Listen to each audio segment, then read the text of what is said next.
Alimentim bolamni ta'minotiga yetmayapti. Ko'paytirishib birorta yo'lini ayting deb savol berishibdi. Bitta emas, naq 3 ta yo'lini aytaman. Profilimga obuna bo'lib, videoni oxirigacha tomosha qiling.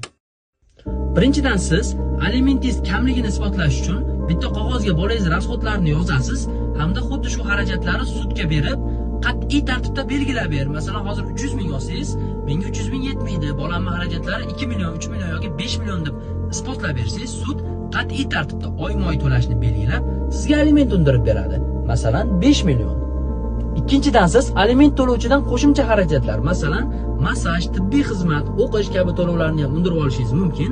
Buning uchun yuqoridagi xarajatlarni chekini sudga taqdim qilish kifoya. Va uchinchidan aliment nafaqat bolaga, onaga ham to'lanishi mumkin. Buning uchun bolangiz 3 yoshga to'lmagan bo'lsa, ona ta'minoti, ya'ni sud pulini undirish uchun fuqarolik sudiga murojaat qilish yetarli.